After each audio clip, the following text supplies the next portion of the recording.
Glass heart shatter in the middle of the night. Tiptoe screams, but she turned off the light.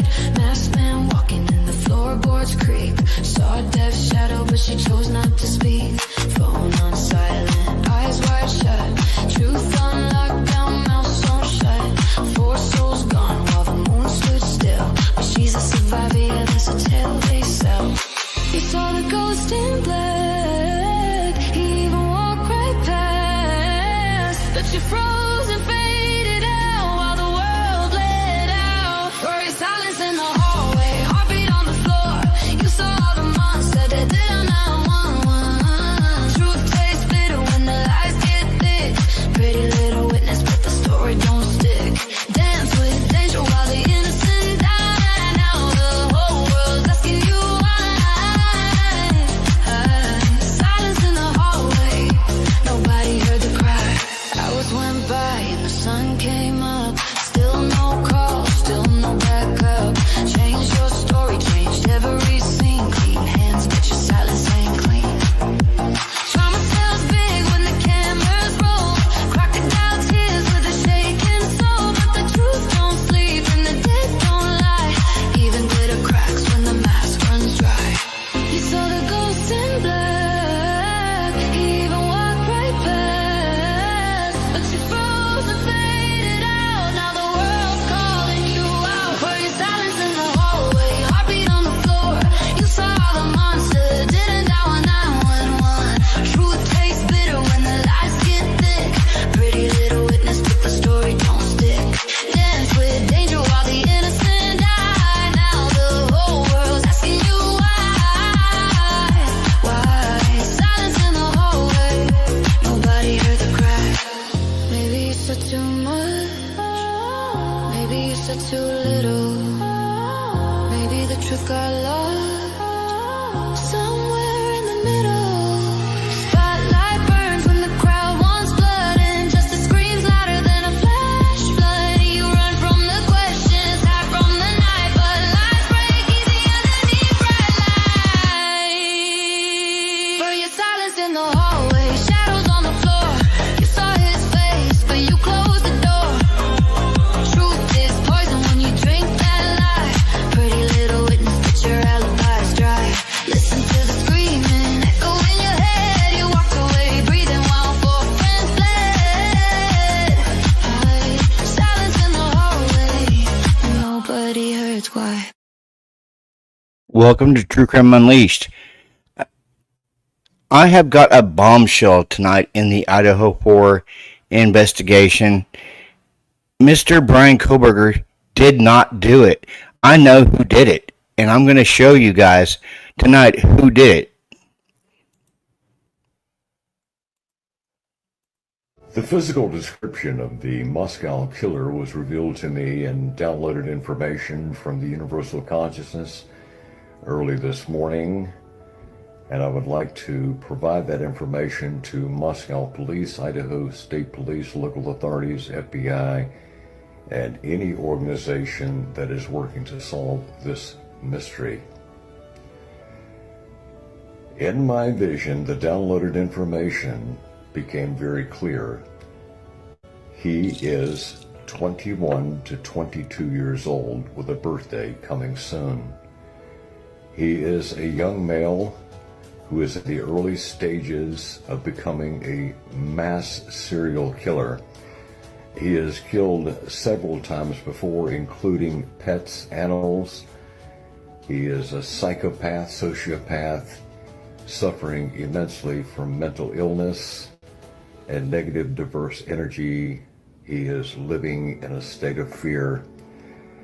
The visual images took me to a place about 2.5 hours east of Moscow, Idaho, into a mountain region. I believe that mountain region would be the Salmon Mountains, where he is held up, hoping everything will blow away because he doesn't want to get caught. Just wait, Amy. 3 of the 4 victims and he was at a bar earlier that morning drinking with two of them. This was premeditated murder, and he will do it again if not stopped very quickly. He entered through the second story, and he killed for the pleasure and the joy of killing. I hope that this information will be helpful, and if this information is, let me share this with you. I see the letter J and the letter M as being prominent to the name of this mass serial killer.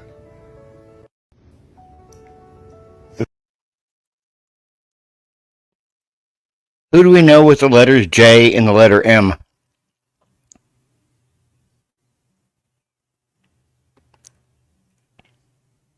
Yes, Amy, you did hit that right on the head. Jack. But who's the letter M?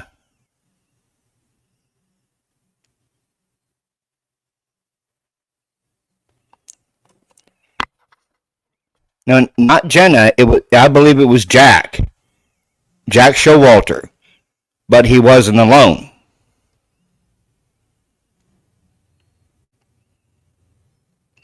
Who does he know that has the letter M?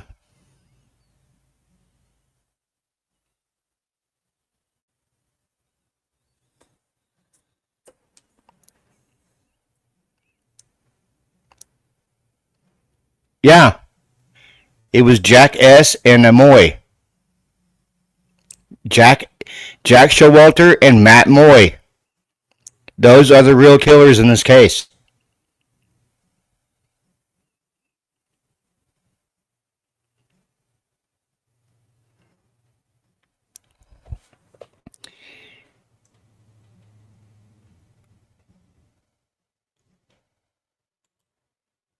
I saw JM in some of the documents but couldn't figure it out. Well, this psychic medium figured it out. It's Jack and Matt.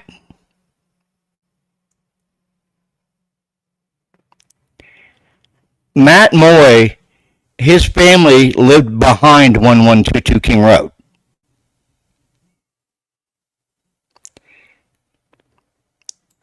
Yes, and that gentleman right there said that this person liked inflicting injuries on animals.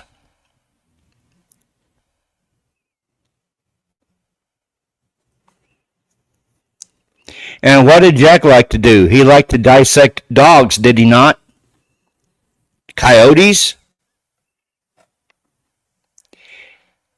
For all we know, he's the one that was behind Buddy getting skinned alive.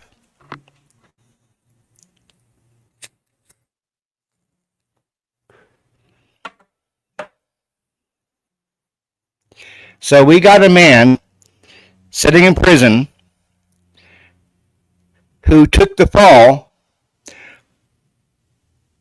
for Jack Showalter.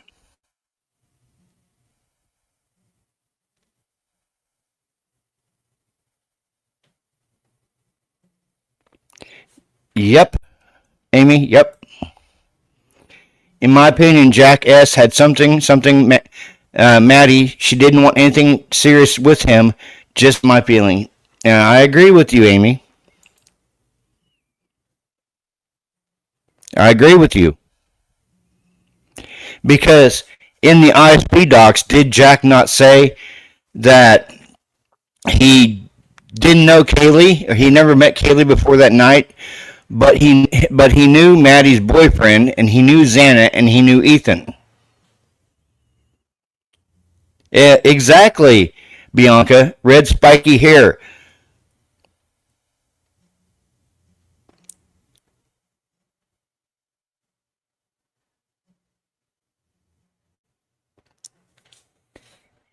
What did Molly McMeth say? She saw somebody in a tan sedan with with blonde spiky hair.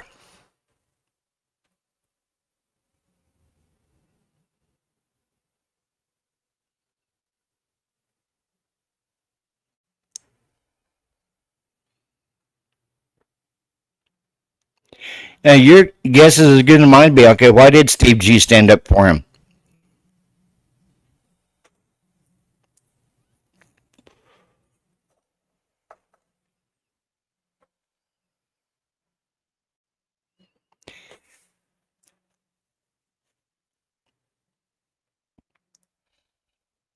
Yeah, big family.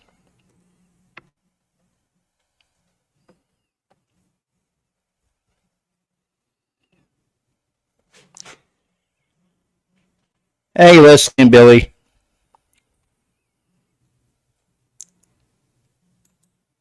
Yeah, powerful family. Showalters in Moscow since 1902. Yep. And what did Jack do? He instantly left town and went to the mountains, 2.5 hours away.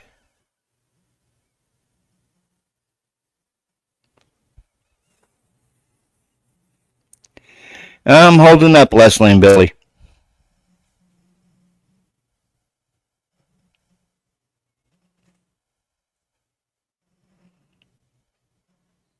So the real killer is still walking the streets.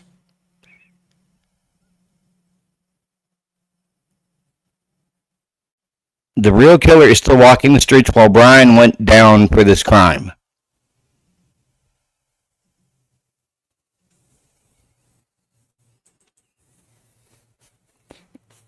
In my opinion, they butchered the DNA in his apartment. Yeah, they did.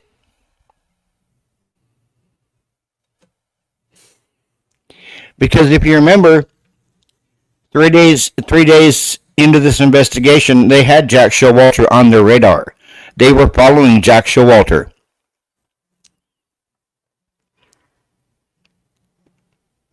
He was a person of interest. And then they just dropped everything and tunnel visioned on Brian.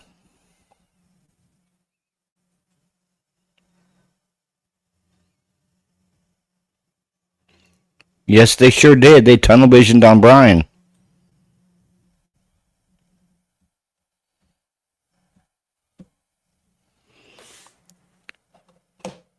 Very, very odd. You have somebody that was last seen with the victims alive.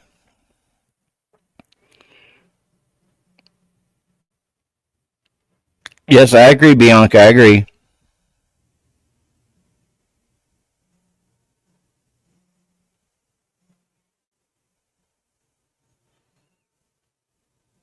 Yes, exactly, Amy. Because if you think about it, hey, Lucy, beep, beep.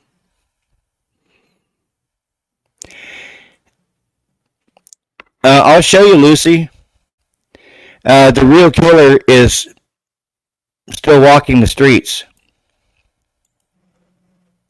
The physical description of the Moscow killer was revealed to me in downloaded information from the Universal Consciousness early this morning, and I would like to provide that information to Moscow Police, Idaho State Police, local authorities, FBI, and any organization that is working to solve this mystery.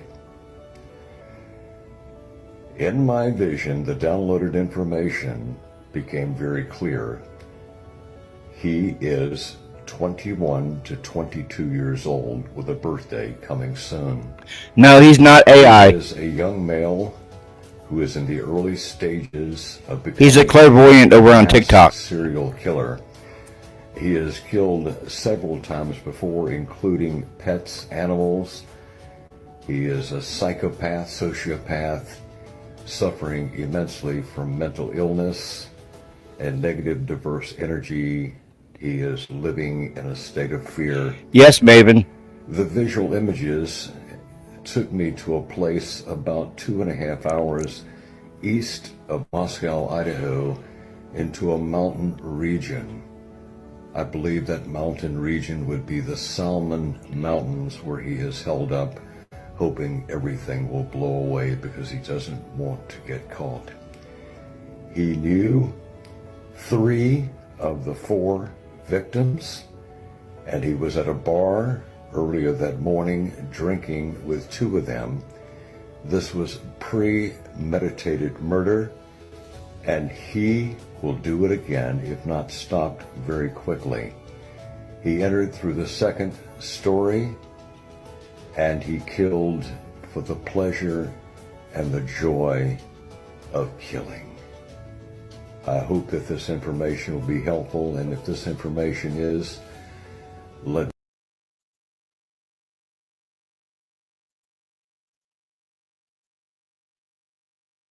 Yeah, no, Lucy, he was not AI. He's a clairvoyant over on TikTok. But the person they're describing, Lucy, is Jack Showalter.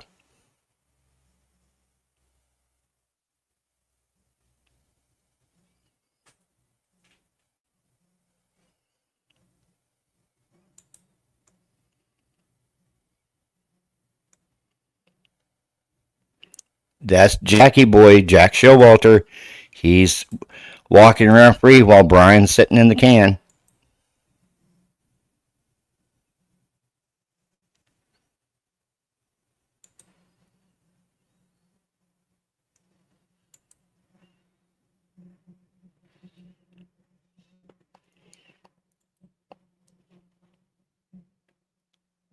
I am posting a link on top.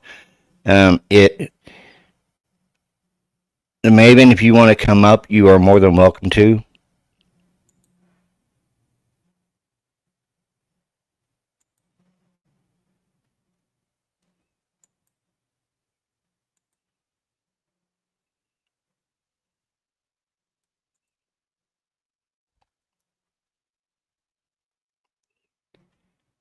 What do you think, Lucy?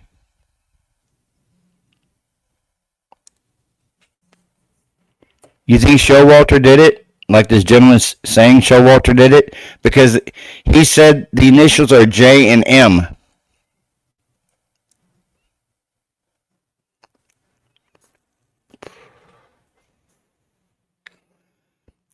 The only J and M I know about is Jack and Matt Moy.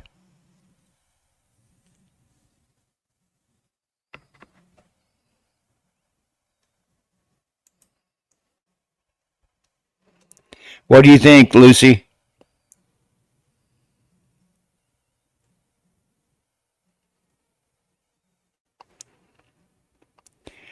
Possibly Leslie and Billy, possibly.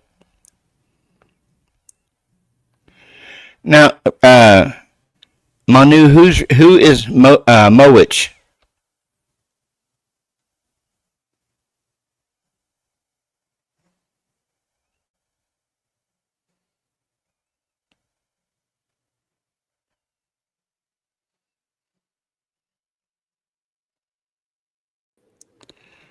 Hello. Hi, how are you? Is my sound okay? Can everybody hear me? Yeah, you sound okay. What are your thoughts on what this gentleman revealed? Wait, just we'll turn down the volume there so that it doesn't come over my microphone. What was your question again? What do I think about what? What this gentleman had to say on who the real killer is.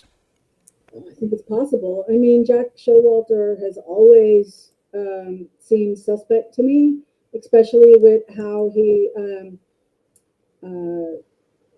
had mutilated, he mutilated animals before. I mean, okay, yeah, he plenty of pictures of him hunting, so he has the skills. We know he has the skills. But then, like the psycho kind of part, I mean, anybody who's going to mutilate animals, which it's on record, so Yeah. it's not disputed.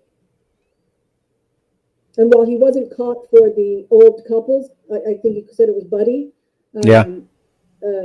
It's very possible that he had done that because he had done other animals before. Like the coyotes? Yeah. So I always thought that he could be playing some kind of part. And when we always talk about the frat boys, then, it always seemed like he could have been one of them, and then went off to the cabin. because I always think the timeline is off. Yeah. You know, I don't Yeah. believe the 4 o'clock thing. This whole timeline is off by an hour. Yeah, I actually think that the crime took place around 3 o'clock, because of the if you look at uh, the mad text and calls to Jack D around between 2:50 and 2:54. Um, they wouldn't be doing that unless they were in some type of trouble, Mm. because I don't know. Okay, let's break down how it would play out if it was him like this, because I can't say for certain that what this guy's saying is exactly what happened. I don't know, yeah, but it's possible. So if Jack Showalter and somebody else, like this Matt person or whatever, did this, then who cleaned it up? How long did it take to clean up? I still don't believe whoever did it, that Delaney and Bethan were in that house. I think that they knew something was going to happen, and so they left. And they had this story about just they just figured it. They put, say, some kind of vague intruder story, and nobody would like really look at all the evidence to yeah. figure out that wasn't the case. But I don't think there's any way that their story is truthful at all. No, because from day one we've been told one thing, that there was no drug connection to the home. The kids didn't do drugs, which now is coming out from Kaylee's cousin Katie, that Kaylee, Xana, and Ethan used cocaine, and then it came out in that like fifth or sixth interview with Dylan, that Ethan and Xana was using Adderall. And Right. she mentioned that Kaylee did it on occasion, but not all the time. Mm-hmm. So we've been lied to from day fucking one about everything. So what would be the best way to even more lie? Flip the timeline from three to four to 4 to 5. Mm-hmm. I definitely think anywhere between 2:30 and 3:30, and 3 o'clock's right in the middle of that. So, because when one thing that sticks with me is Kaylee and Maddie both trying to call Jack Decor, and it seemed I only have 2 reasons now. If they left voicemails or something, and those are on his phone, and the police collected that evidence, I don't know it, right? But it seems to me that the only 2 reasons that they would have to be calling him like that is Yeah, not a booty call, but either the dog was not in the house and they were calling to see if he had the dog, or something was going down and they were scared, and they hadn't been attacked yet, but they were on the verge of being attacked. yeah. And that was around 2:30 to 2:40 something. Was 2:49 the last call? It was 2:54, I believe. Something, yeah. So right around 3, like you're saying. Yeah, Um, but then that would also mean that something maybe started. Maybe it started downstairs, and that's why yeah, they were called. because when the cops arrived on scene, they actually found Kaylee's blood on that beer pong table. Well, some of Kaylee's blood on the beer pong table, and it was diluted. Hmm. Diluted because it was trying to be cleaned, maybe. I don't know. I don't think that beer pong table was there when when the assaults happened. I think that it was placed there after cleaning everything up.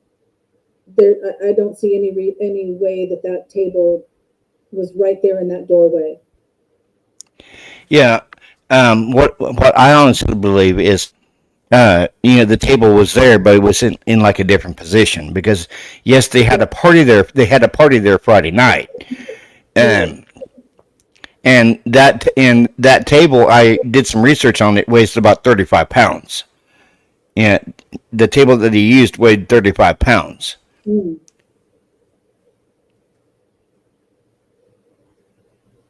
So live scan, Yeah, I see that. nice to have you here. That we have different opinions. Yes. Everybody's welcome to share, and I appreciate that you're saying you're not you're saying what you think without like degrading other people, and I'm fine with that. Yeah. Could Coatberger be involved in some way? I think most of us here, I mean, some of us might think he's completely 100% innocent. Yeah. I think he could be involved, but I don't think there's anything evidence. I haven't seen evidence related to the crimes themselves Yeah. that links him. You know? Yeah. No. Yeah. Even Thompson said there was no connection to the house or the victims. There was no evidence of stalking. Brian stalking the victims. There's no motive. Yeah. But yet you have people saying, "Oh yeah, well he was stalking. He was No, he wasn't, because the prosecutor himself in open court said there was no evidence of stalking." Mhm. Well, and I think if you want to look at him, you need to look at him around 3 o'clock, not 4 o'clock. You know, Yeah. if it was his car at 4 o'clock, then that would exonerate him, in my opinion, because Yeah. the 4 o'clock timeline is BS. Yeah. Because even Midget Payne stated that because the street lights were orange, it made the silver car look tan. So if the orange lights can make a silver car look tan, what would a black car look like under orange lights? It would look white. Yeah, and for me, I don't even care about all that. I know there's been a lot of people that have done a lot of research and testing and discussion and everything about the color of the car and stuff like that. But I think that car at 4 o'clock is completely irrelevant, as I don't think the crimes happened at that time. I don't No. think any single person could have done the crimes, according to the autopsy reports, in 7 minutes. I don't think any single person could have inflicted all of those injuries in 7 minutes. No. And as well as they're saying there was experimental wounds. And that would add on to the timeline, not take away from the timeline. Mm-hmm. Yeah, exactly. You know, if it's like that you had wounds that were just, you know, enraged and Yeah. stuff, but then you had the experimental wounds, meaning that like, yeah, they had time to do things that they didn't need to do to actually kill the person. You know? Yeah, because you have Olivia coming out saying that she had a sit down meeting alone with Bill Thompson, and she said the only autopsy photos she was really concerned with was Kaylee's. She wasn't concerned with Maddie, Ethan, or Xana, but she called Maddie like a sister. So why wouldn't you be concerned with Maddie's and not just Kaylee's? Well, I mean, in answer to that, I mean, if you're talking with Bill Thompson and you're trying to get the the autopsy, there could be like legal reasons that she's not family to the other people. So if she was trying to get all four, then he might just deny the whole thing. Yeah. So it does kind of make sense to me. It's like, look, in that case, I would say I don't care about the other ones, even though in your heart you care about them. But just as far as getting access to Kaylee's autopsy report, you would say, I don't care about the other ones. Just give me the one that I'm related to. Hey, Canadian cat lady. Hey, another cat lady. You see my shirt has cats. Yeah, I see it. But I mean, it's everything we've been told from day one, and everything we've been told from day one is an all-out, absolute lie and fabrication. Yeah. You know, from the no drugs being the no drug connection to everything else. And yeah, there's clearly a drug connection, because if there wasn't, then why would Katie and Dylan state there was? Yeah. Well, Dylan, everything Dylan says, you got to take with a grain of salt, because like Yeah. I said, I don't believe she was there at all. You know, I don't think there's any way they were in the house. Canadian Cat says, love the shirt, Maven. Oh, thank you. Thank you. Oh, yeah, now I see it. A friend of mine gave it to me as a gift. Yeah, So, my wife got me for an early Christmas gift. It's a Nightmare Before Christmas hoodie, and on the front it has Jack Skellington's face, and it says "I'm your worst nightmare." And on the back it has Jack Skellington in his full form, and it says "I'm your worst nightmare" along the top. oh, wow. Yeah. Yeah, but that's been out a lot of years. Yeah, I mean, it's like my kid, was it like 30 years almost? Because yeah. my kids were little when that came out, and they're like all in their mid to late 30s now. Oh, my daughter just turned 40. Yeah, my daughter will be 11, and I introduced it to her the other night, and she said the only part she don't like is Oogie Boogie. Mm. Boogie boogie. But I mean, what are some of your concerns when it comes to this case? Because I know that you talk about it sometimes over on your channel. Mm. Some of my concerns is I'm tired of the lies. Oh yeah, I mean it's clear that there have been a lot of lies on law enforcement. Well, just say law enforcement side, whether it's the attorneys or the police or the FBI or whatever. You know, and then when the sheath came out, oh, give me a break. You know, and even the amount. Now, for anybody who doesn't know, on my channel, and I just kind of revised my true crime playlist, so it should be somewhere towards the top of the playlist in true crime. I did a video that I shared pictures of an incident that happened in my house, where someone was, but they lived, but they had one really bad, deep, I'll just say cut, in their leg, and some minor cuts that still needed stitches, but that weren't as deep. Yeah. Right? With only one really deep one, and the amount of, I don't know, for your channel, you want me to say fluid that was in the room. No, I go through in detail and I tell the whole story. Right? Yeah. And I show pictures. So I don't know if YouTube has like a graphic warning thing up at the beginning of it or whatever. Trigger warning. You know, yeah, if you want to see the pictures and hear the whole story, then you go check it out.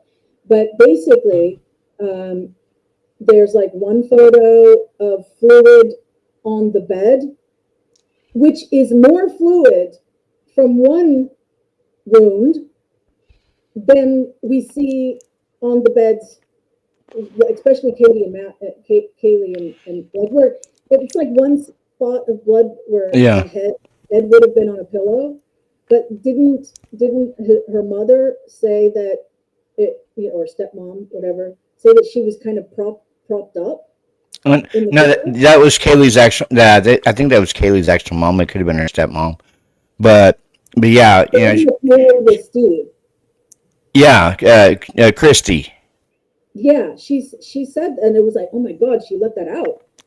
You know, that adds a whole new layer. You know, like maybe she was backing up and got in the corner, and or whatever. And but there's nothing on the walls there. I mean, it's just one small puddle on the pillow. So maybe she got it wrong. Yeah, I was going through this channel here on YouTube is called Idaho 4 Archive, and I saw a crime scene photo, yeah, yeah, of Xana's room, and it's clearly Ethan's like blurred out and everything. But I wasn't paying attention to Ethan laying on the bed. I was looking, I zoomed in and I was looking at the little desk next to the bed, and there was blood all over it. There was blood on the floor. There was like streaks going up the wall. Like spatter. Like blood spatter going up the wall, and from the way I saw it, Xana's room looked more gruesome than Kaylee and Maddie's room. Yeah. And there was supposed to be more of a fight and everything going on there. From the beginning, for like 2 years, I've been saying that Ethan was hamstrung. They actually, in the autopsy report, they did state that Ethan had slashes on his legs, on his left leg and on his right leg. Exactly, on his legs, so all the reports have said. But I had read something from the very beginning before they did the gag order, and I mean, they scrubbed everything because I couldn't find it again for 2 years. But one of the responding officers, and none of these reports that they're showing us are this account that I read, because he used the word hamstrung. Yeah. And that's where I got it from. And anyway, that alone would have, I mean, if I think again to what happened in my house with one wound that was deep, but one wound. Yeah. And the amount of blood that came out of that one wound compared to having 2 hamstrung types of cuts. Yeah. The blood would be so much more. I mean, it's just. Oh, and the judge did approve of the extra restitution. Oh, he did. Okay. Yes. So Brian will be paying for the urns. Okay. Yeah, I kind of figured Hitler was going, or what Makepeace says all the time, hypocrite. I kind of figured that he'd do something like this. I wish that he had never been the judge, because you could clearly tell. You can clearly tell that he was very pro prosecution, because of his opening statement. I'd say he's happy. I'd say it's nice to meet you, but I wouldn't want to tell a half truth. And then, like, half the time through these hearings, he'd be sitting there with his hands on his face. Yeah, looking really bored. Yeah. Yeah, I call that looking like the Batman look. Well, and I would like somebody to go through, and before Brian pled guilty, I know that there were several rulings that he had made, and it was over weeks, maybe even over a month or 6 weeks. There was ruling after ruling after ruling that was against Koberger, whether they were asking for something or for something. Whichever way it was always against him. And yes, even with the alternate perp motions, he struck those down immediately. Exactly. So, but how many things did he actually strike down? Almost all of the defense's motions. Exactly. And so I think that lends to the frame of mind of, like, okay, if we're able to show this evidence, or we're able to stop this evidence, or we're able to talk about this or not talk about that, then if the jurors are going to know everything that we know, then it'd be pretty simple that, like, there's at least reasonable doubt, right? Yeah. I think Ann Taylor was tricked into the venue change. I think the venue change was already going to happen. I think that she was tricked into it, because as soon as Judge approved it, he had already had his freaking retirement letter drafted and sent to the Supreme Court. Mm. Yeah. And then the case got dropped in Judge Hippler's lap, and Judge Hippler was an insurance lawyer, an insurance judge. I found out. Oh, okay. He dealt with malpractice cases. Yeah, and his opinion about DNA is like, well, you got DNA, and not understanding the nuances of DNA, and not even wanting to hear any experts talk about the nuances of DNA, how it's collected, how it's processed, and all of this is, it's not just a slam dunk, but he didn't want to hear any of it. It's like, well, you got DNA, that's it. And I mean, his exact comment was, well, maybe your client shouldn't have left his DNA at the scene. Yeah. And by the way, favorite troll, she said that his opening statement was a great icebreaker. Even Maven laughed at it. It was funny. It may not have been nice, but it was funny. Yeah. Well, have you seen the body cam Officer Nunes approaching?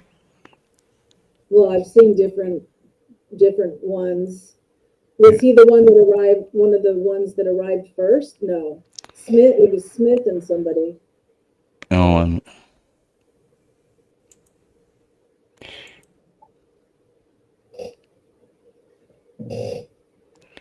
yeah. Okay, This. so also mentioned about the heart stop. When the heart stops, the pressure is gone. And of course, there were 4 victims in this case, but we were kind of talking about the hamstring situation. Your heart's still beating. One of the, in fact, one of my videos, I interviewed a trauma nurse, and they explained a lot of this. And they said the only time they ever see that kind of injury is with drug cartels, to be honest, or gangs. Yeah, exactly. They hamstring a person because they don't want them to die, because their purpose is they want them to watch someone that they love being tortured. Yep. And that's why you hamstring them, so they can't fight back while you're torturing the other person. Yep. And when you know that information from a medical standpoint, that they knew nothing about this case, it really fits that they would have hamstrung Ethan to have him watch them attack Xana. Yeah. Amy says, "What was up with the rope in DM's room by the bed? WTF is that?"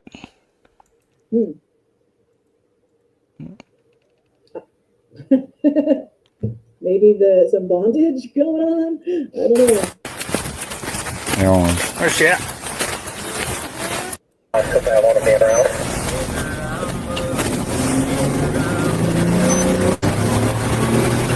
Copy that. 20 arrows. Please come and just trying to get further.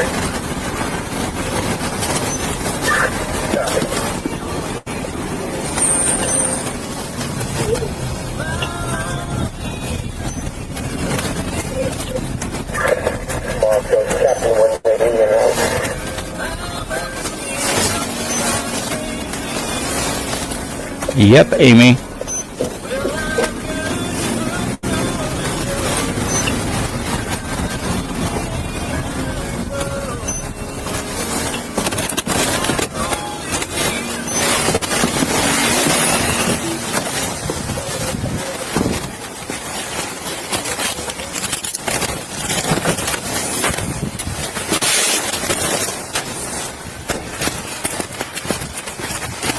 Where's she at?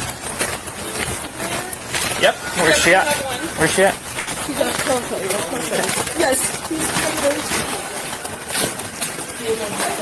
Where at? Up here? Up here. You got her? That's Hunter that's going upstairs first. Now, there was a knife laying on the floor that the cop stepped over. Yeah, they redacted Xana's room out.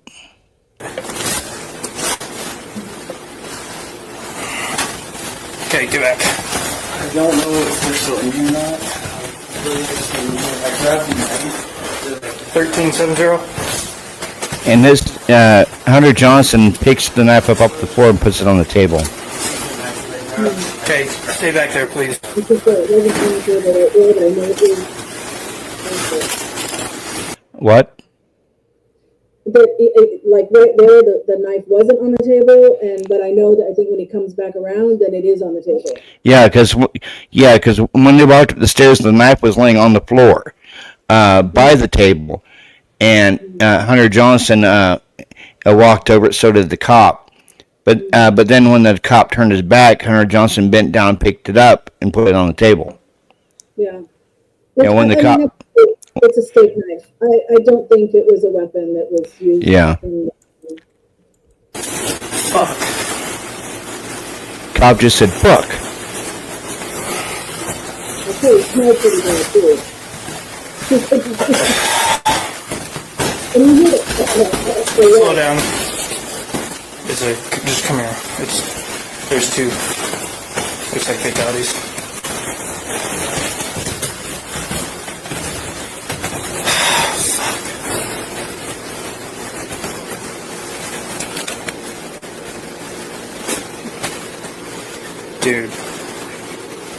Dude. He goes, dude. Yeah. It's pretty bad. Yeah, that part's redacted out. So Okay. Just stay here for me, please. So I think at that point, Xana isn't even there. Oh, no, Huh? Maddie. What'd you say? I What'd you think at say? that point, when we walk past those people, Yeah. Maddie's not there. Not Maddie. Why do I keep saying that? Bethany. Yeah. Bethany's not there. She walks up with a friend after. Yeah, and I mean, it just goes to show you that, you have all those people around the house, at such an early time. There's a thing about Snapchat, and we read in the text documents that Dylan was texting on Snapchat, and she was on social media and everything else. Snapchat messages disappear after a certain point, unless you save them. If you don't save them, they disappear. I believe it's in a couple of hours, or possibly like right after you send the message and someone messages you back. So that's and I believe that's the whole reason why she uses Snapchat, because her messages will disappear. And she also made the comment in that last police interview that when the police showed up at her parents' home in Boise, she had to go back and look at her text log to remember what her and Bethany had been texting about.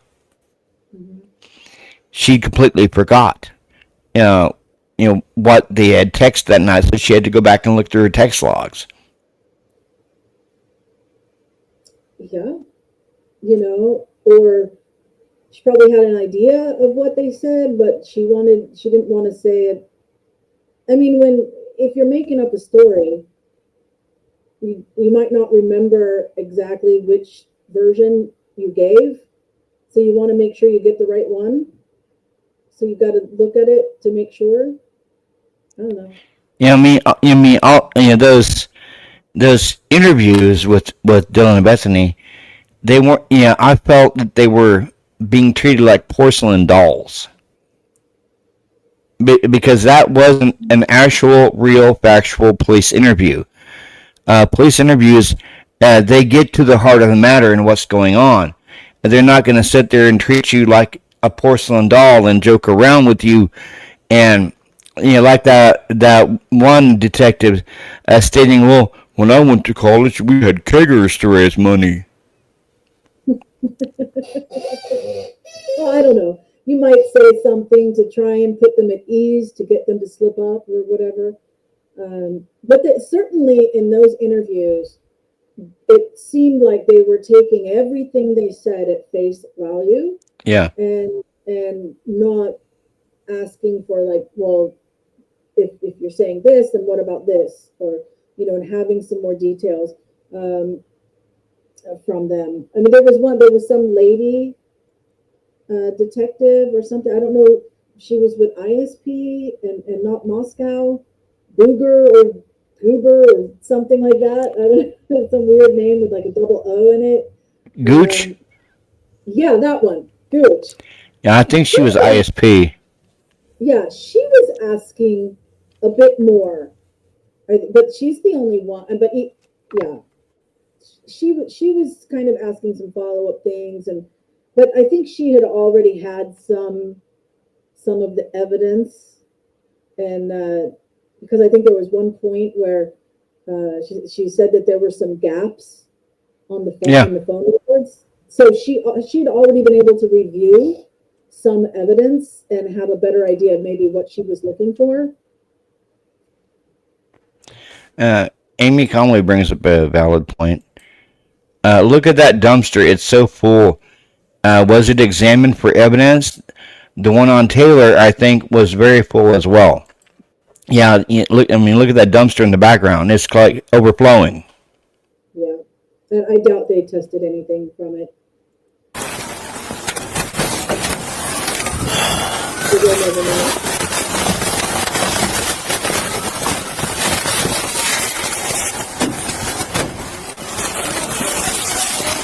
You know the And that was Dylan walking up with Bethany. Yeah, because if you, No, I thought Dylan's one of those there, and Bethany, but it's definitely Bethany and somebody.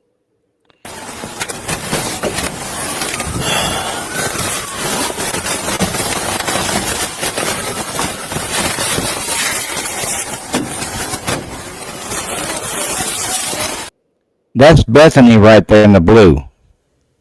Okay, yeah, Bethany. you know the That's Dylan right there. But she's got shoes on. I don't think that's Dylan. I think Bethany was at this friend's house. Let's see then. Yeah, you're right. Yeah, there's Dylan right there with the no shoes. Yeah. So who's your friend? And they were at the house. Maybe that's the house that they were at the whole time. Yeah, because there's Bethany. There's Bethany right there.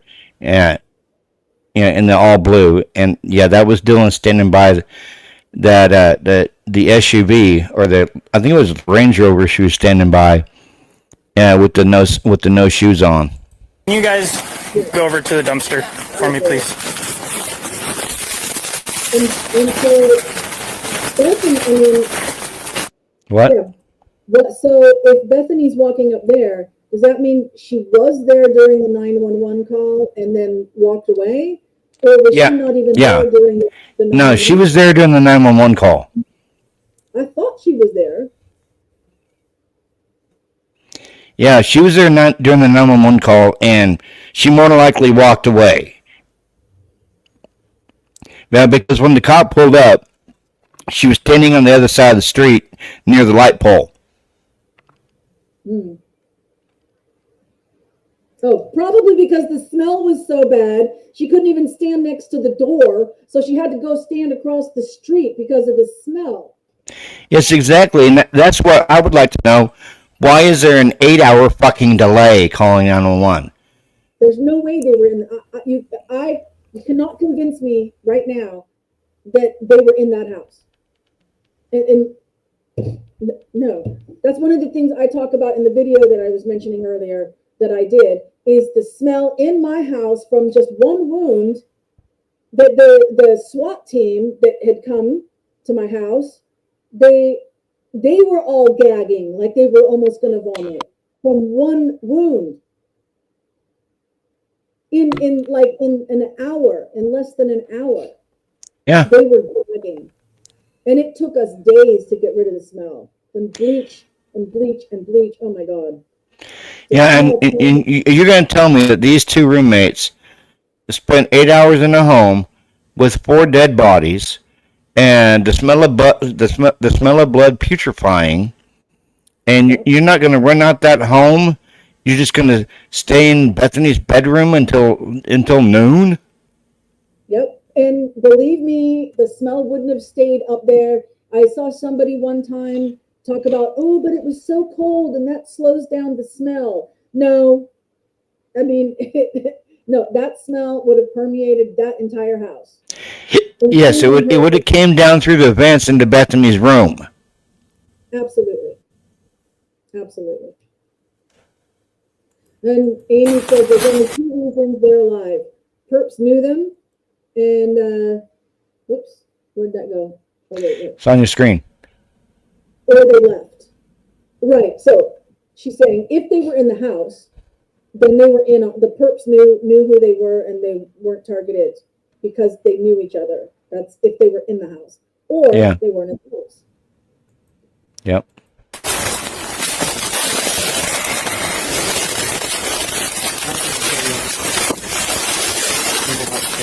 Okay, let's clear it. Thanks for. That was Hunter.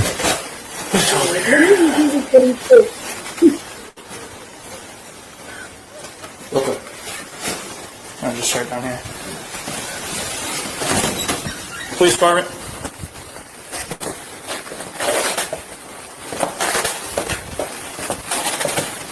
Police department. Maybe they blacked out that room if nobody was in there. Nobody was even renting that room. Well, get someone to come in. No one's Yeah. in there. Yes, Amy, that's right.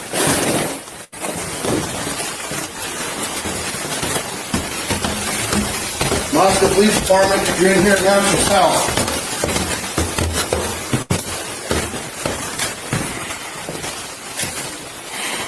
Moscow Police Department.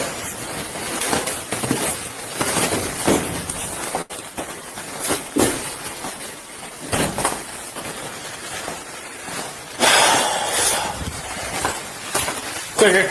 Going up there. That's Dylan's room they're blocking out. Police department. We're on 3rd floor, coming up. That's Kaylee's room. We got another. Did you hear him say, I found another one? Dude. They act like that they don't have the stomach for this. Exactly. It's bad. Because listen to him right here. Police department. We're on 3rd floor, coming up.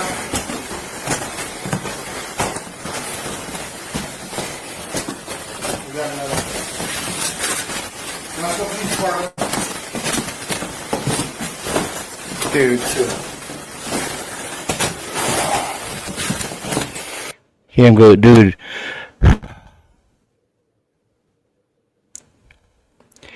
The Moscow Police Department has been in over their heads with this case from day fucking one. Because if you remember what Steve G had stated, that they were in over their heads. I feel personally, who ran this investigation was ISP and the FBI. Yeah, by that evening, they were involved, right? Yeah, and whatever information that they gathered, they would trickle down to the MPD. But I believe that the actual investigation was being taken place by the FBI and ISP, and the MPD was just like the odd man out. Yeah, I think that's a very possible reason why they put Brett Payne as the lead investigator, because he wasn't really leading anything. Yeah, I honestly believe that they just gave him the title, and I think the actual lead investigator behind the scenes for MPD was Blaker. Yeah, and I think that they know that in court and with the press and the media and everything, people turn to the lead investigator for answers, and they could count on Brett Payne not giving away too much. Yeah. It's like, okay, this person over here is a real person that knows everything, and so Brett Payne can't fumble if he doesn't know anything. Yeah. Do you know what Brett Payne is doing right now? No, I know he left. Oh wait, something for the university, right? Yeah, he's the campus cop for WSU.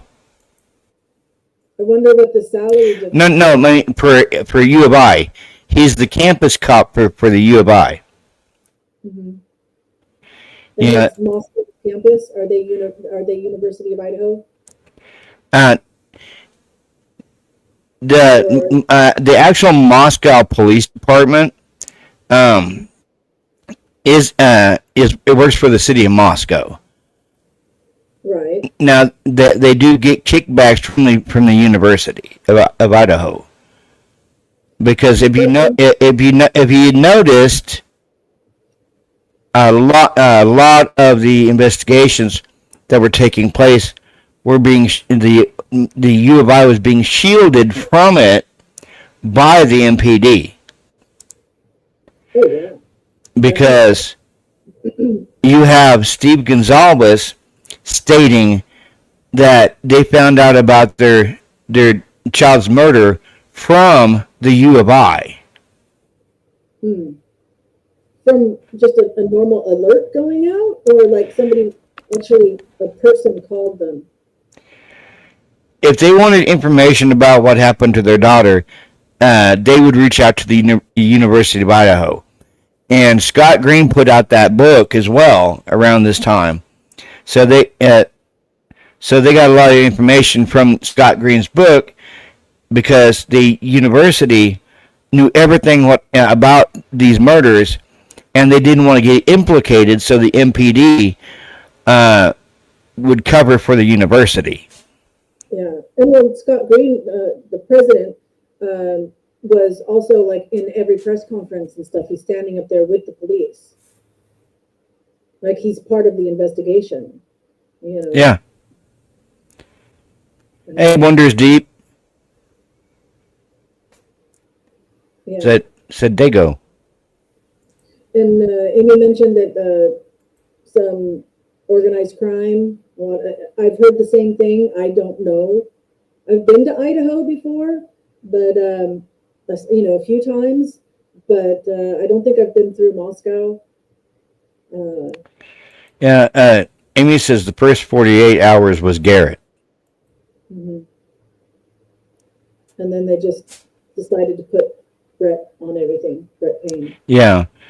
In name only. That's the way I feel. He was on there in name only, but I think you had Blaker and Mowry running the investigation behind the scenes. But I think the actual people running the investigation was the ISP and the FBI. Yeah.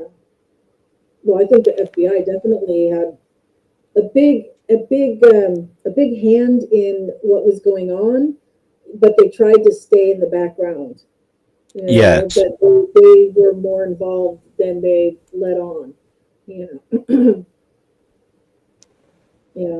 Hey, yep, it's TCU, Wonders Deep.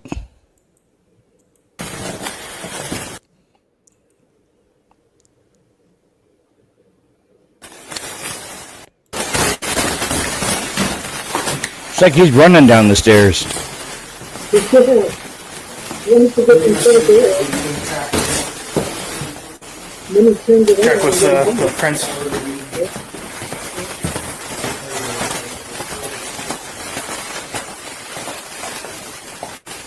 Yeah, let's look out at the back so I can get some fresh air while we look around.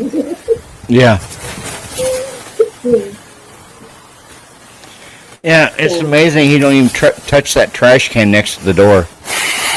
Okay. Listen to him. It's a piggy.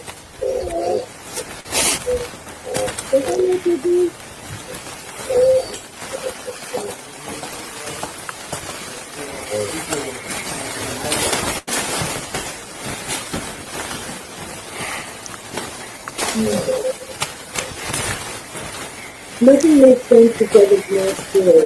Yep. But it's too much fun when anybody's there. There's nothing else out there. Do you want me to go back there and start IDing people? Okay. You want me to go back there and start IDing people? Okay, I'm gonna start IDing all them.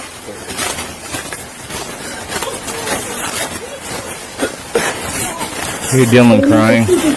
Anybody could have like laughed or came and gone to church. You don't know that that's the original group.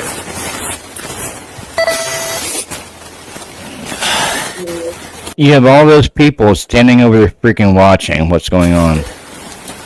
It's a. And then here's the ambulance people. And why couldn't they bring the ambulance up this far? I don't understand that. Yeah. That doesn't make any sense to me. Of course, they're saying no. There's nothing left to do. No life-saving measures that can be done, sadly. But of course, then they give blankets to everybody. Yeah. Oh, thank you. No, you're good. Hang in there, brother. Okay. And then that's just the score, I think, definitely. And he's going to end up I hear Dylan yapping. In the main room. This is one of the. Pretty much they were in the main room. I heard them dancing and laughing. Kaylee went upstairs and she screamed because someone was in the room and she ran downstairs. And I kept calling her name and she wouldn't answer. And then I saw the guy. I actually walked the door and I ran downstairs. But we don't know what's going on. Can you come here with me, please? That actually sounds like. And then Dylan. I mean, that sounded real, actually. You know, everything else that she's done doesn't sound real. Yeah. But that I'll give her points that sounded real. Yeah. How does it fit in with the truth? I don't know. See, could it be that Dylan, like, if everything happened 2:30 to between 2:30 and like started between 2:30 and 3, and let's say whoever we'll call him the attacker, okay? Could be Jack, one of the Jacks, could be Brian Koberger, could be a drug hitman, Yeah. could be anybody, right? yeah. Amy said Robert looked like blood on the on back patio. Looked wasted away. Or washed away. Washed away. Yeah. Yeah. Yeah, I did notice that too. So what if she knows who the attacker is? We'll just, thought experiment. We think of a theory and then we test it by the evidence. Okay. Yeah. So if Dylan was there at the beginning, what if she's describing, because she knew, assuming that she knew, she invited Kaylee to come and this and that and whatever, and she knew something was going to go down, but she didn't think that they were going to kill them and just rough them up or something. Right? Yeah. I'm going on that assumption. So if that's the case, and she was there when they came, and there was this running up and running down, that she did see that, but then she morphs. Then they leave the house, and then she morphs it into this 4 o'clock thing happening. And maybe they always kind of had a plan to say that there was an intruder that didn't look like who it was, right? So that would have been part of the plan. Yeah, because she couldn't even recognize Brian out of a photo lineup. Right. Because maybe she doesn't want, I think she's like in too deep. In my opinion, I think that she thought that this would be a prank. It turned into something that she didn't expect. And so in the morning, they come back to the house, and they can't even go in because it smells so bad, you know, so they know something's wrong and they don't know what to do. And they're calling different people, you know. Yeah. They're not going to dare step 1 foot in with the smell the way it is, you know. And then, so then she just starts fitting the plan into the timeline that the police want it to be. That it was always going to be a story. But this part about the stairs, this part about Kaylee going up and down the stairs, Yes. sounds real to me. That sounds like trauma. I'm not a psychologist. I'm not an expert. Yeah, because yeah, I mean that could be plausible for Kaylee to go up and down the stairs because they did find Kaylee's blood on the beer pong table, and it was diluted because apparently one of the cups had been knocked over, and so the blood was diluted.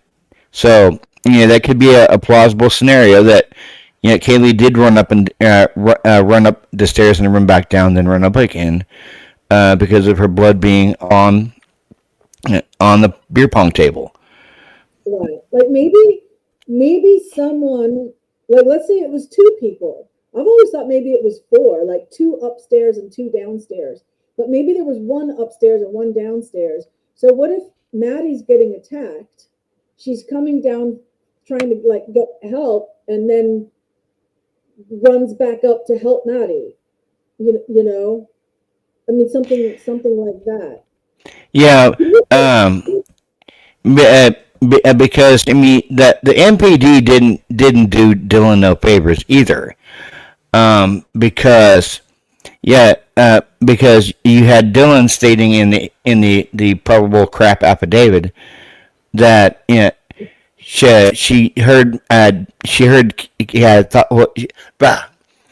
thought what she heard was Kaylee saying there's someone here, but which is plausible, because she stated in this video, this body cam, she heard Kaylee say there was someone here, but in the PCA, you had I think it was Payne stating it could have been Xana because Xana was awake and on TikTok and had a DoorDash.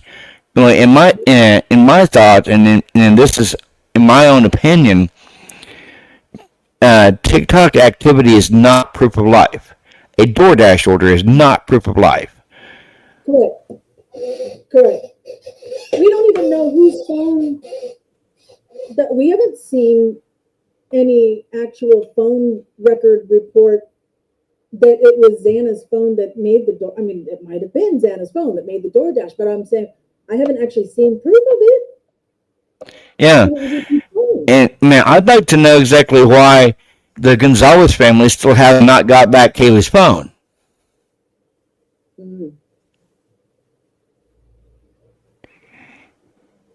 Maddie's phone's been released.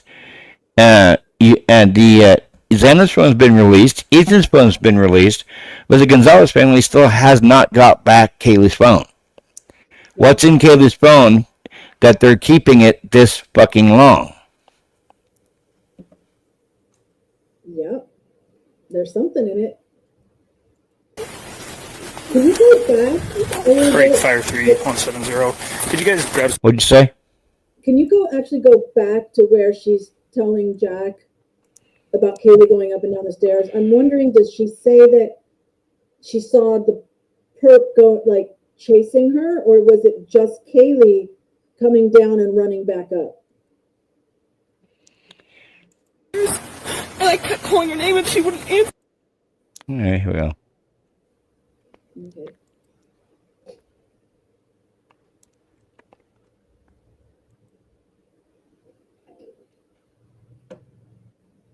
Oh, yeah, thank you. No, you're good. Hang in there, brother. Thanks.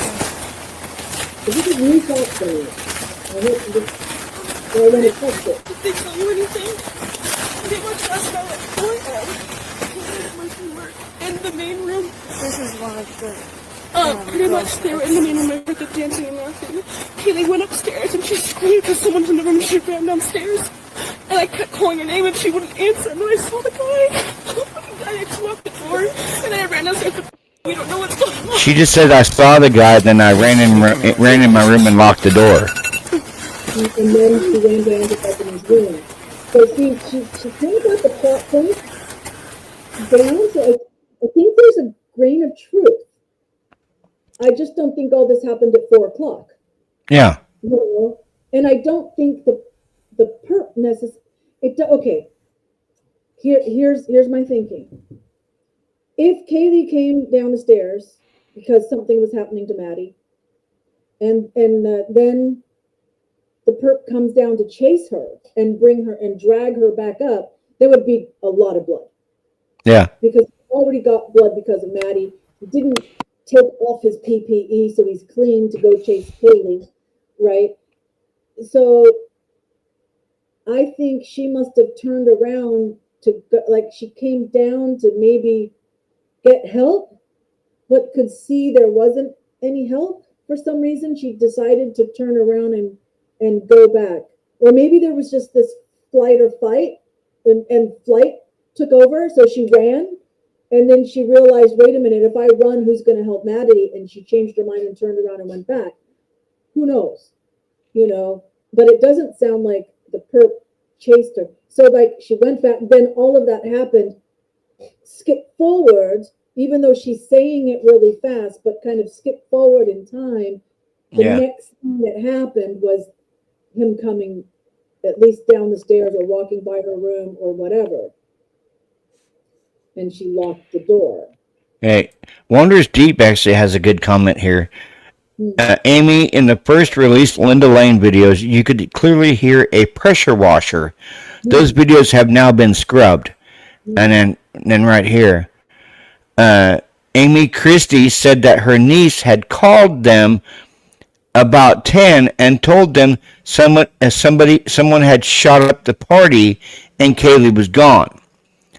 10 a.m. people from Moscow to Pullman knew by 9 a.m.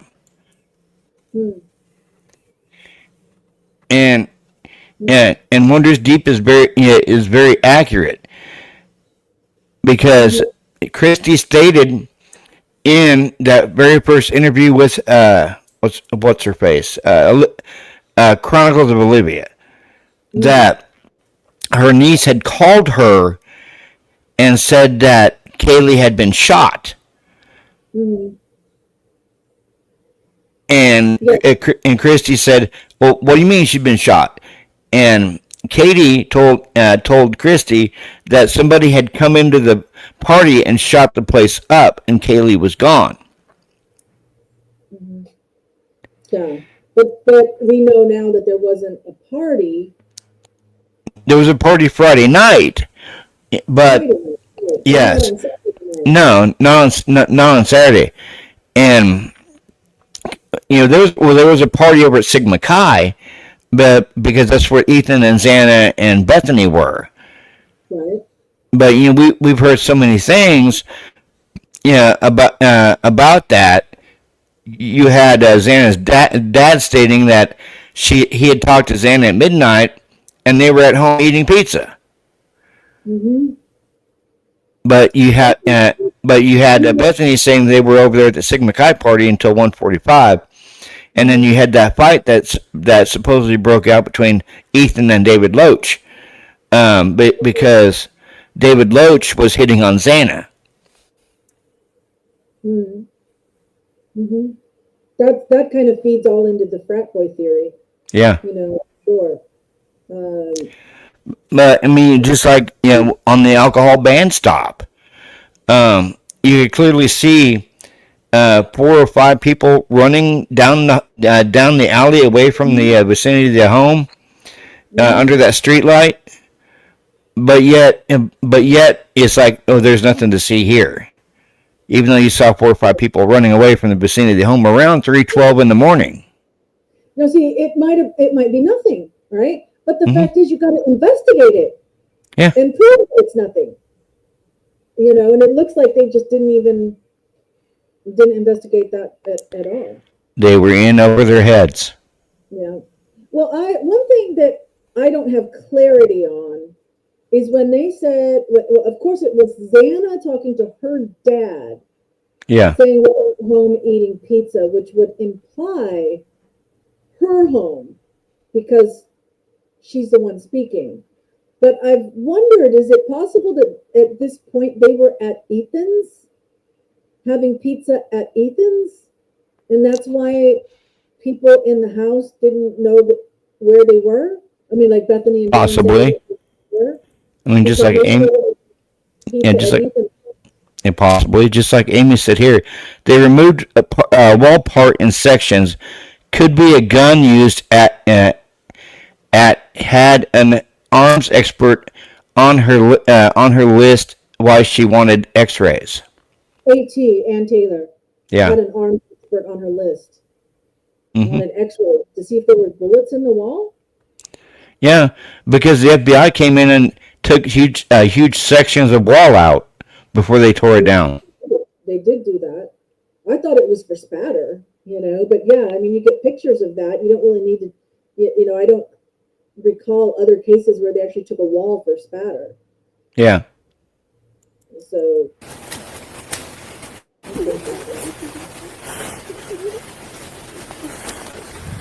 Break Fire 3170. Could you guys grab some blankets for all these people out here? Oh, okay. Can you stop just a second? Nope. Just come over here with me, please. Yeah. Because I need to say goodbye. I've had a great time and explored some new theories with you guys. Always just trying to make sense. We can think of any ideas that we want, and then we test them. We test them against whatever evidence that we have. Yeah. And so I have to go. It's daytime here. I've got a tutoring class in an hour, and I've got to get ready, and I have to get there.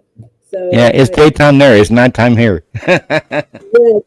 It's right now that daylight savings time is over. It's exactly 12 hours. I just switched to AM PM from Eastern. Well, thank you for coming up, Maven. It's been good, and I love your chat. You have a great community here. Yes. So, and anyway, continue, and I hope you discover some other new stuff. Thank you, Maven. You have a good night. Okay, bye-bye.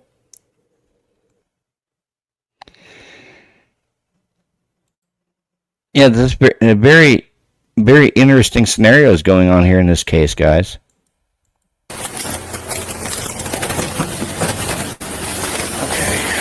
Just give me 1 second, please. I'm gonna get your name and information. Just 1 second. We'll get you a blanket and stuff, alright?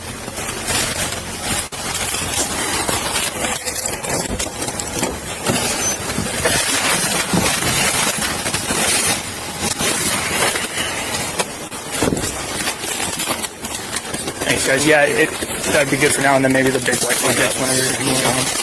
Actually, you guys probably just hang on to these whenever. Does that name sound swear? No, they yes, okay. Who would like a blanket right now? It's temporary. Anybody like one for your feet to stand on? Okay, I'll let you. Thanks, man. Yeah, thanks. Yeah, if that email shows up, that'd be great to grab some blankets.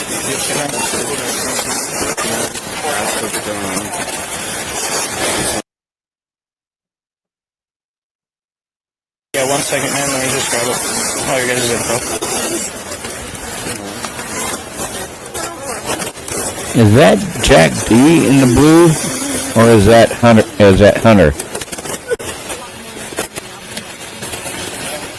They're warmer. Okay. I know she was barefoot, so I was hoping to get something for her, but thank you very much. Thanks, boss.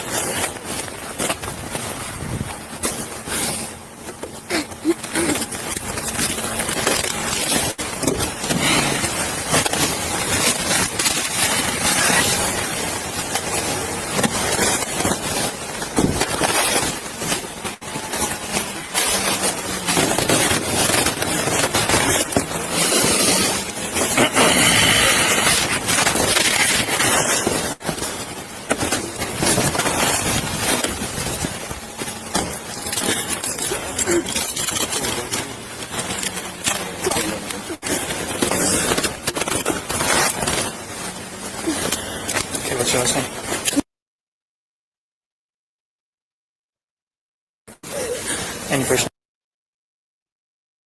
name? And your middle name? What's a good phone number to reach out?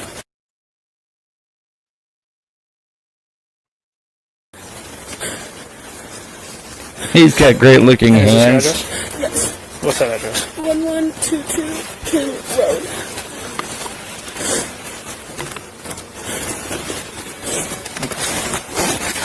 Is your driver's license right? Yes. Okay.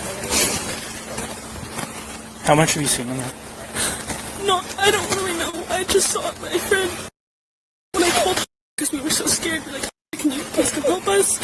And that's all I saw. He told us not to go in there. That man right there. That helped show you around. Or did go in there? Yeah, and that's when he told us he needed to call the cops. Okay. You mind just waiting over there for me, please? Okay. Now I overheard you talking about last night. Yeah. Okay. You don't have to. The more we know right now, the better. We can start this process. Yeah. Somebody will probably be revisiting this fine. interview with you Yeah. very soon. Again, okay? So you're probably going to have to retell the story. That's fine. All right. What do you remember seeing? What started? I remember I was in my room and I was trying to go to bed and I heard Kaylee, who ex-girlfriend who has a dog in her. Real fast. Which one was your room? Kaylee. Which one is your room? Oh. What room are you in?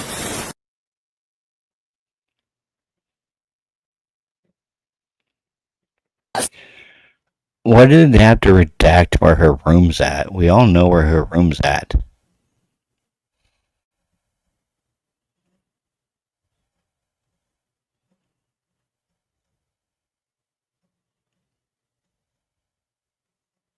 You were in that room? My room, not Xana's room. My room. And your room is this one right here? Next to stairs. That one is Xana's room. Second floor room. Second floor. Well, it might have been Hunter Johnson who told her to call 911. Go upstairs. Like, okay, I'm gonna go to sleep now because she's going upstairs. And you heard who go upstairs? Kaylee and the dog Murphy. And upstairs to the very top? Yeah, that's where her room is.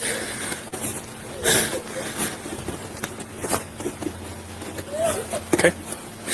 And then all of a sudden I heard her walking up, I heard her scream, and she ran upstairs because she saw someone. That's what I'm pretty sure she said. Someone's here, and she screamed and just ran downstairs. And I called for her name, but I jumped up and locked my door because I was so scared. And then I heard someone in the bathroom, and I heard her crying, and I heard some guy say that you're going to be okay, I'm going to help you. Yes, that is correct, Beth. And then I opened the door for a second, and I saw this guy, and he was not insanely tall, but he was wearing all black and like this mask that was just covering his forehead and his mouth. And I locked the door and I called, and I didn't know what to do. This was at 4 a.m. Yes. Okay. And so then I just ran down. You left here? I left my room down to. She's that one with the white blinds at the very bottom. Okay.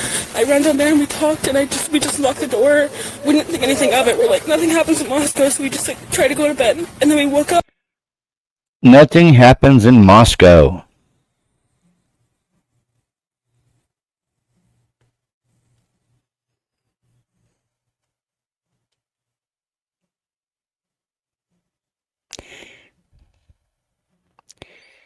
Very interesting she said that nothing happens in Moscow. Who also has said nothing happens in Moscow? Enon Harsh has said that nothing happens in Moscow.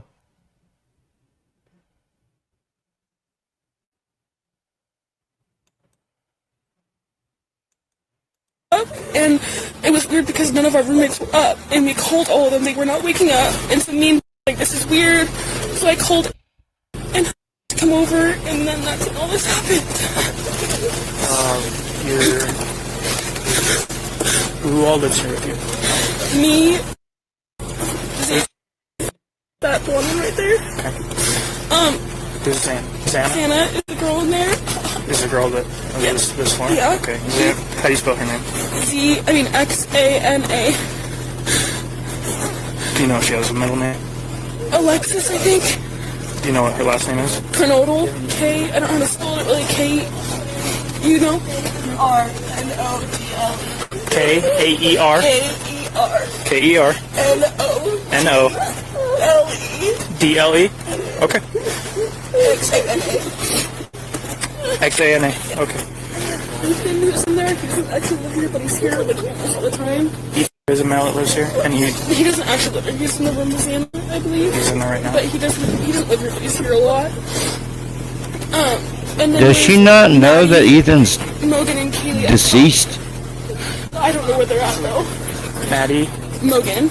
Maddie Mogan and Maddie Kaylee- Mogan. Yeah. And who? Kaylee Gonzalez. She's the girl that I was talking about, Kaylee, who I just heard her go upstairs and run back down the stairs. Okay. And the guy that lives here, his name is what? Or he's usually here. Ethan. Chapman. Ethan. And you knew he was here this morning? No, I didn't know. I had no idea he was here.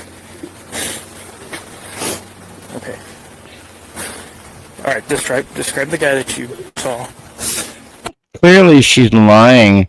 She knew Ethan was there because she has come out in police interviews stating Ethan was there.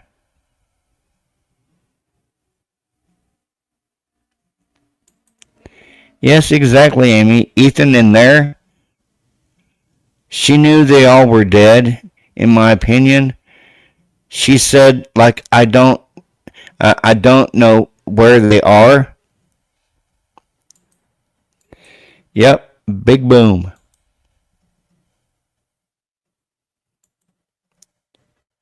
I don't think he was a little bit taller than me. And, I couldn't really see much of him, but I'm almost positive he was wearing a full black outfit. And he had this mask that was just over his forehead and over his mouth, and he didn't say anything to me, like, at all. I just shut the door. Okay. If he's wearing a mask over his forehead and his mouth, then exactly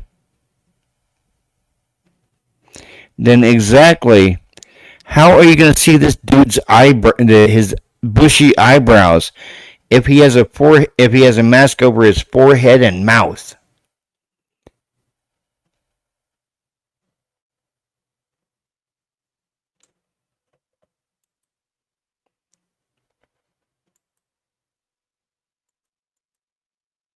He locked it because I didn't know what to do. And I think he went out like the side door, the sliding door in the kitchen that goes out to the backyard. Okay. And then I didn't know anything else, so I called and I was like, I just need to come downstairs and find you because I don't know where anyone else is. And I called Maddie, I called Xana, I called Kaylee, no one would answer. Okay. Alright. For Xana, do you know how old she is? She's 20. Is she in the sorority house? Yeah, not anymore. Okay. She's a student at UVI? Yes. Do you have any contact information for her parents? No, It's okay. Well, okay. we can get that eventually. Her dad's name. And then Ethan. E-T-H-A-N? And Chapin, C-H-A-P-I-N. Hey, real fast. She's saying this morning around 4. There's a guy, black mask, was in there. She didn't recognize him. She heard girls screaming upstairs. She got scared, locked herself in the room, and then the screaming all stopped. She's pretty sure that this masked person went out that back. Okay. And right now I'm getting all the victim information. She knows where the 2 girls are out there. I haven't told her who's deceased or anything like that, but they have 4 people that are unaccounted for right now, which...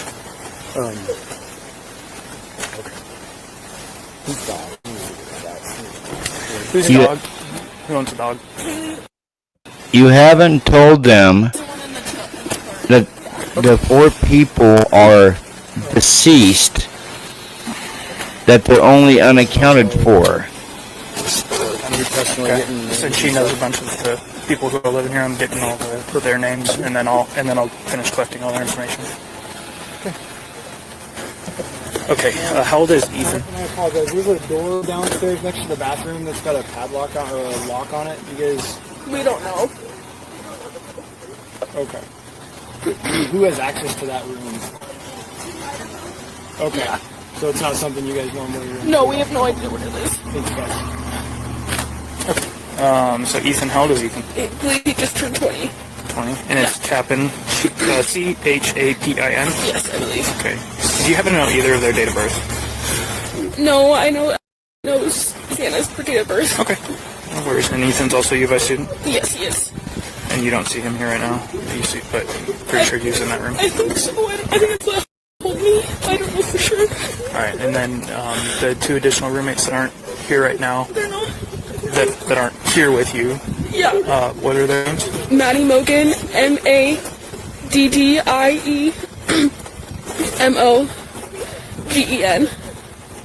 And then Kaylee, KAYLEE. Goncalves, GONCLAVES. I think that's how you spell it. How old is Maddie? 21. Or 21 or 22, I can't remember. They're both. So exactly, why aren't you telling these 2 surviving roommates that the people in the home are dead? You're telling them that they're unaccounted for, possibly in the home. Nice way to fuck with somebody's subconscious. Over 21, but I don't know exactly. I think so. How old is Kaylee? Over 21, I believe she's 21 or 22. Sorry, I don't quite remember. That's okay. You're doing great. You know, I'm asking a lot of you, so I appreciate you. You're doing very well. Do you know if the other 2 girls are upstairs or not? Right now, what we got to do is we got to process this whole thing. That makes sense. I don't know what I'd be permitted to. That's fine. Right That's now, fine. okay. I understand. Okay, let's go back. I just want to make sure we're getting everything, so you're sure about. They're not telling her about Kaylee or Maddie. She asked if the other 2 girls was upstairs. And you just heard him say, I'm not allowed to say. We gotta finish processing. So why aren't you telling this person?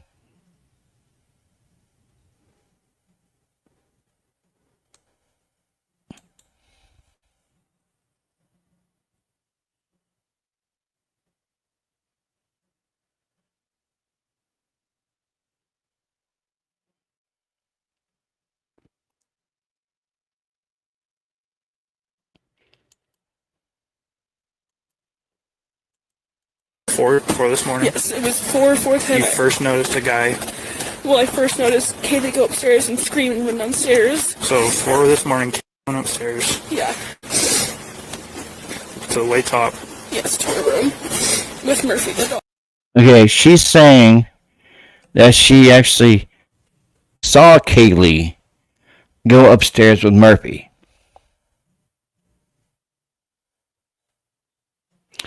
How can you see Kaylee go upstairs with Murphy if you're in your bedroom with your door closed?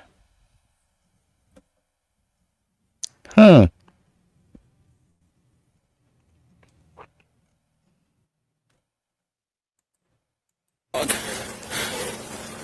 Okay. And you heard Kaylee scream? I heard her scream and run as fast as she could downstairs, and she said someone's here. She ran downstairs? Yes, I could hear, you can hear everything pretty much. I heard her run downstairs really fast. And then I heard Murphy barking a lot. Okay. And then I heard her going to I think it was the bathroom, and I remember her sobbing, and I just remember hearing this guy's voice that I didn't recognize saying, "You're gonna be okay, I'm gonna help you," but it wasn't like, I don't know how to explain it. Like, it wasn't in like a nice way, it was like a weird way, like a weird tone. You're gonna be okay. I'm gonna help you. Yeah. And you didn't hear anything from Kaylee anymore at that No, point? after that I didn't hear anything. So then I kept calling for her name. I called on my phone, I called Xana, Maddie, and Kaylee, none of them answered. So then I opened up the door to look, and that's when I saw the guy pass by. He looked at me, but he didn't come towards me or say anything, which was really confusing to me. I don't understand that. And I'm pretty sure he went out the side door. And then I called and said she thought maybe there was a fire or like a firework. We didn't know. She heard this loud noise and there was a light, I guess. Did you hear like a pop? A fire or a firework? Like a bang? I don't know. Did you hear it bang? That's what she heard. Okay. That's what she heard. Okay, never mind. You sit there. I didn't hear that. Yes, Amy, yes. Hey, where are you going right now? I'm just going to pick up my phone. Okay. Where's your friend live? Now he's stopping a random person. Left, please. Yeah, I can move.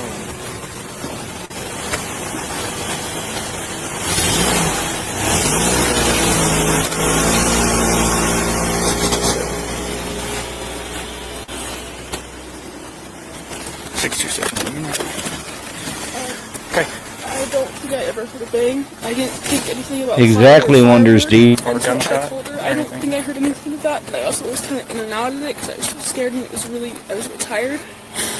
And that's when I called and I told her, I need to come to your room because she was the only one that was answering me. So I just ran down there, and for a second I stopped and I saw Xana passed out, and I thought maybe she was just like sleeping or something. I didn't think anything because I was so out of it. And I went. She stopped. She ran down the stairs. She stopped and saw Xana passed out. I didn't know what to think of it. I was halfway out of it. And we just fell asleep, and then we woke up this morning and no one was waking up at all, like no one was answering, which was really weird because all of us wake up around like 9 or 10.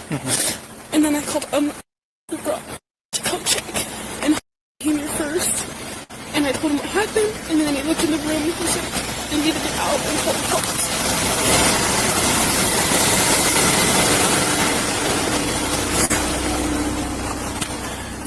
The guy that you saw, and it was dark, right? Or were there lights on in the house? I think there were lights on in the house, I believe. Okay. I don't really know what he looked like because he had a mask, but he wasn't like super tall. How tall are you? I'm 5'10". I think it was maybe my height an inch or two higher or lower. I couldn't really remember. So about 6 foot. I think so. Around there. How was he built? Fat, skinny, stocky? More like skinny, but like basketball player kind of skinny. Like not too skinny, but like almost fit skinny in a way. That's what I think.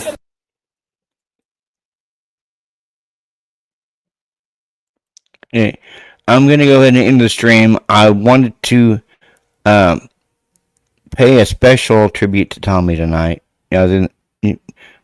Besides the video I did last night. One of my moderators, Bianca, incredible person. She created a song just for Tommy. And I'd like to play it right now.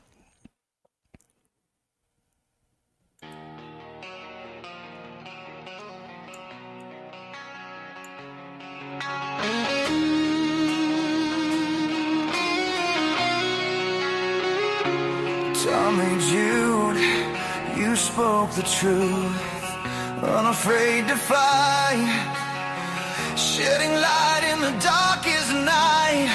From the shadows you would shine, with that laugh, that smile so divine. The way you spoke, it reached us all. You lifted hearts, you answered the call, calling our names, your girls, your friends, your family too. Every soul you touched, you made it through. Hey, hey, my heart is broken, but I hold the flame. For every victim, for every name, Tommy Jude, you fought for justice, showed the way. Your courage echoes every day. My heart is heavy, but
remains. Through tears and loss, through all the pain, Tommy Jude, your love for truth will never die.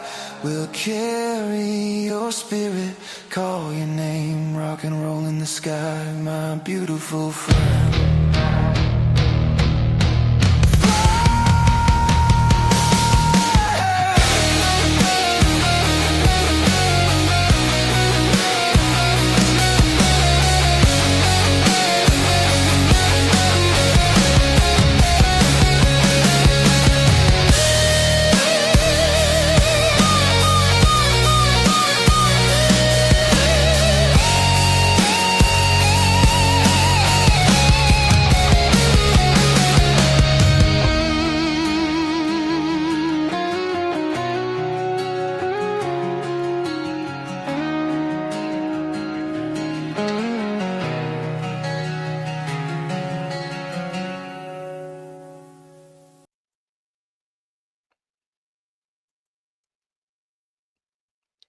I hope everyone has a good night tonight.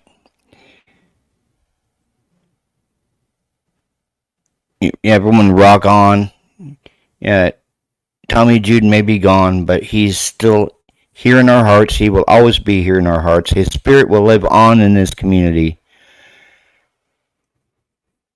And just make sure you guys hug your loved ones, because tomorrow is never promised.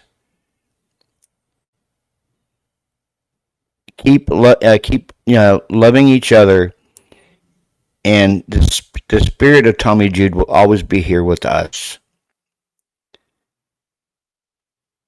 He's always wanted us to come together, and we can all come together under one banner with the love of Tommy Jude, always in our hearts, always on our minds. He's here in spirit, and if we ever get lonely or if we start to miss him, he's left videos for us here on YouTube to go watch.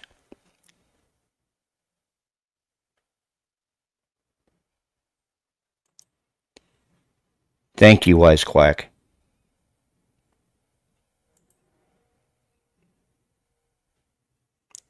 Everyone have a good night. This is Robert, aka True Crime Unleashed, and I'm out. Hey, AR, do you want to come up for a minute or two before I go? The link is pinned in the chat. If you guys want to, if the Wise Quack wants to come up and AR wants to come up.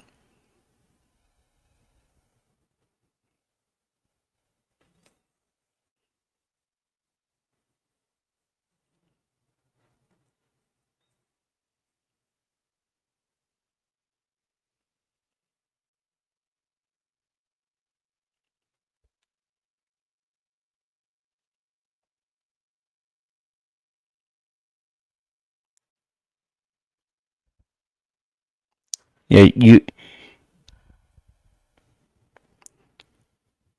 we appreciate you as well, Wise Quack.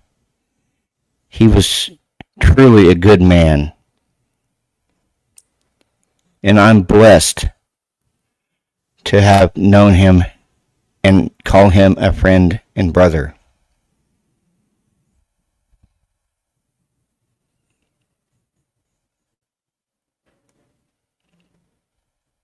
Yes, a huge heart, Amy.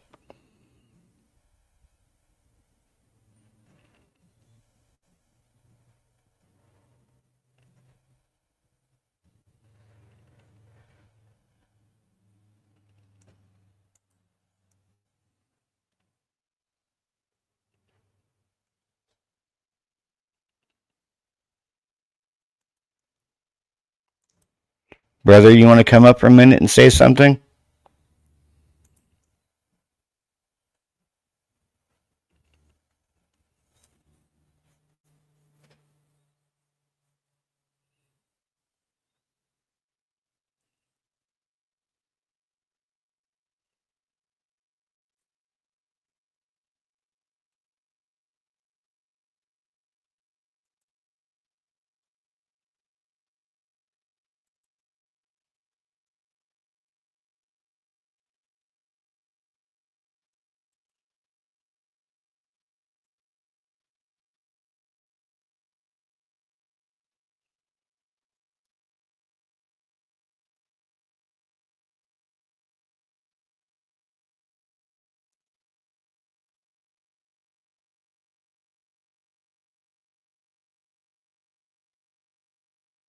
Much love to you too, Wise Quack.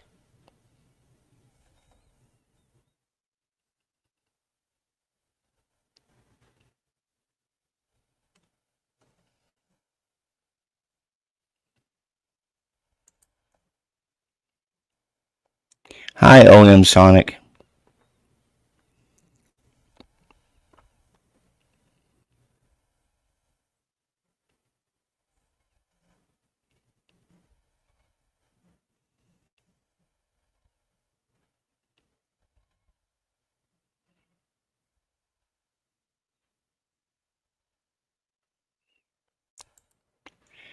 I was praying for you last night, Wise Quack. And I got my church praying for you too.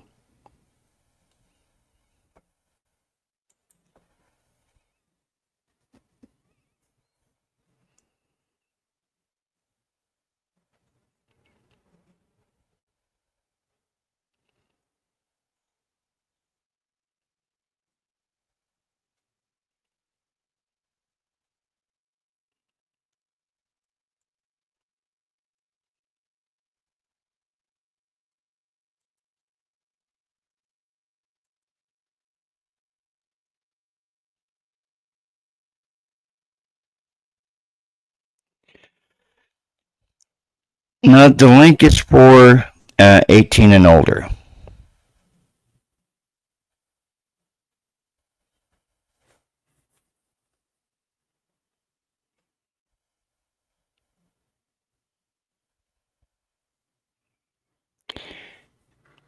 Thank you, Wise Quack. I'm sending love to you too.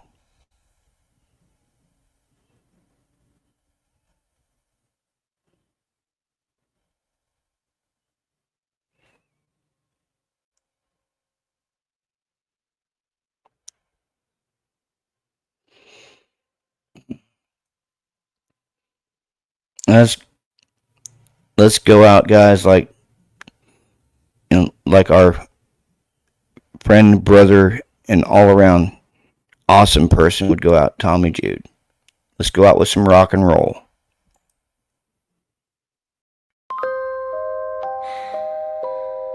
Back where the lights don't lie, the wolves are watching in Moscow, Idaho.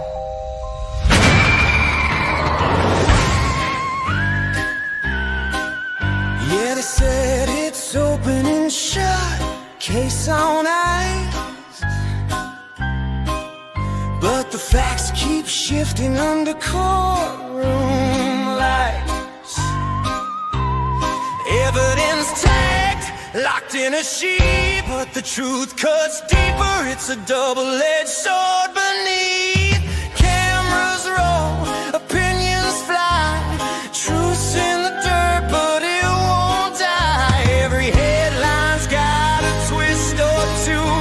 Four souls whisper, we're counting on you.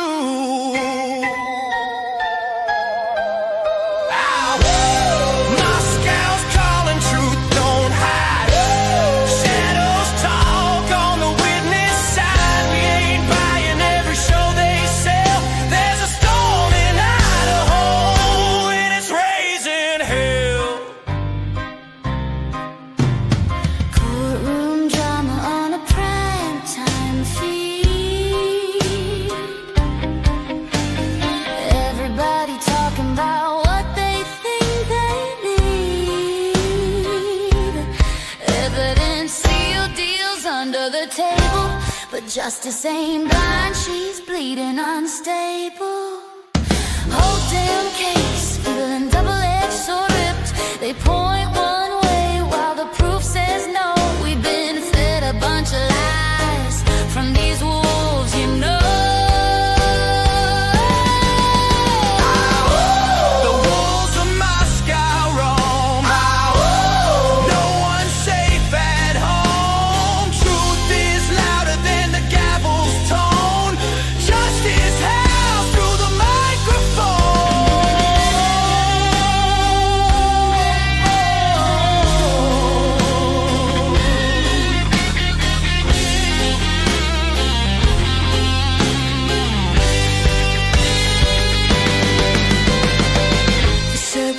face was sealed, but the cracks keep showing. You can't bury the real when the world's still knowing. Truth on fire tonight. Shine the spotlight bright from Moscow town to the nation's door. The wolves are rising, we ain't fooled no more.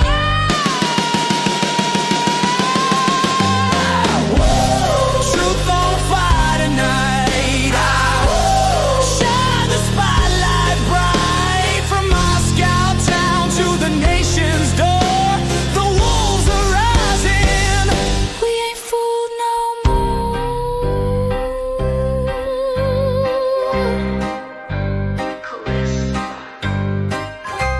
For the four who still whisper, the fight's not over.